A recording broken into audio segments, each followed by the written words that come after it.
Earth would be a brilliant place to hold the intergalactic marketplace except for a few things. Humans prefer traveling for trade. It's an overpopulated planet. The weather isn't similar throughout the planet, ranging from freezing cold to searing heat. They were relatively new to the whole intergalactic trade thing. Najixo was entranced by the human species. For the following reasons. They are adorable. They are so dim-witted, especially the younger ones. They cried and laughed at inanimate object. So when he was given the opportunity to trade with one, that meaning he will be a guide more or less for a 22-year-old man named Harold, call me Harry, he seized it. The human was slim by human standards, with hair the color of the shriveled leaves on the earth trees. He had been to Earth before. He was very much confused on why the trees have changed health, shape, and color within a few months. It took quite a while to truly grasp the concept. And big ball on the front of his head, the color of the Earth's soil. He calls them eyeballs. He's seen them on other species of course. But it looked distinctly more naked on humans. More vulnerable.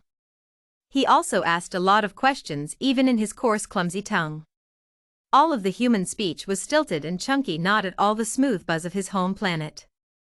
At first meeting, Harold, call me Harry, had bared his teeth and went into offensive stance, extending his lean stick of meat to him.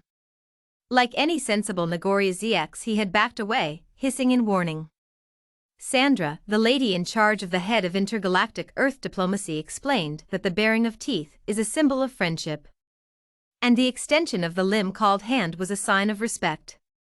Najixo had offered one of his tentacles, but Harold, call me Harry, assured him that a wave another way to greet others is sufficient. And of course he knew that the human might be unsettled. It was a large, loud, and probably too much for the small, narrow-minded creature. But Harold, call me Harry, was adapting pretty well, smiling exuberantly at everything he saw. That was, of course, the last time Najixo saw the sack of meat with an IQ and big laugh. Now? He was missing. Najixo was frantic, going to every species of alien. Every single vendor, even the sketchy ones, and asking if they have seen a human, and has shown him the hologram of Harold, call me Harry. Some species just shook their heads, others crooned over the hologram, because it really was adorable, and most just ignored him. Nagoria ZXS were hardly ever considered fearsome creatures. With their slim, tall builds and cool, scaly exterior, and no particularly dangerous asset. Besides their mind, that is. But any creatures can have a fearsome mind, it just comes more naturally to some creatures than others. Harold, call me Harry. He hollered in both human and alien, and in his native tongue. Hoping that the young human was still alive. It'd be a scandal if the first human to ever enter the intergalactic market was killed. Where are you? Slithering across the floor, Granite prickling his tentacles. He looked long and wide for the slim human, but it seemed that he had indeed lost. Report to the front for a chance to win, eh? Human. Look at this young boy, isn't he adorable? A sneeze sounded from the sound amplifying device, and so did the crooning of the announcer. Ah. Adorable?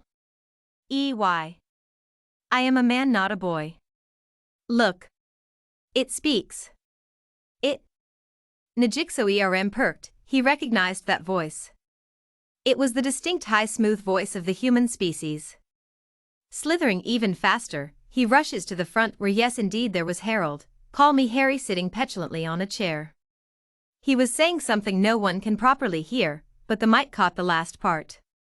I am not a prize to be won. Ooh, I always wanted to say that. The announcer, a fashionable woman from the sauna-esque pits of Taterswan, inhabitants are creatures of pale red human-like skin with wire-sharp hair and black eyes, a blue slit acting as the pupil. Every one of you will come up here and try to elicit a friendly reply from this creature. Humans showed amusement very easily, at least this one did. Najixo was doomed. The first competitor came on up. He did a strange dance that got a positive response from the crowd. And the human too. Baring of teeth on Earth means joy. But they don't know that. Najixo watched anxiously as Harold, call me Harry, smiled politely and outright laughed at most. One time he had a confused expression, but bared his teeth in a smile last minute in a human attempt at being polite. So all have been disqualified. Harold, Call Me Harry hasn't heard the terms of the contest, he couldn't understand the alien language. Even if the aliens did faintly understand the many dialects of Earth. English, Hindi, and Spanish most popularly. Eventually it was Najixo-ERM's turn. He was barely up on the platform before Harold, Call Me Harry threw a fit. Fists flying she sides, feet stomping childishly on the ground, face red with exertion. Najixo-ERM recognized it as irritation, fear and anger. But the crowd? The crowd thought it was a dance to show his joy. He won, promptly. Dodging their question as he rushed to his aircraft. How did you do it? Someone answered for him? Nagoria ZXS are very clever. Can I pet it? Least to say, his pet was not pleased. Can you not tell everyone about what happened back there? Harold, Call Me Harry asked anxiously. Najixo-ERM steered the Space SE back to Earth, his attention focused on the wheel. Najixo-ERM felt a pang of sympathy for the human. Check the intergalactic web, he instructed. Harold, Call Me Harry did, paling by what he saw. What? What's the term again?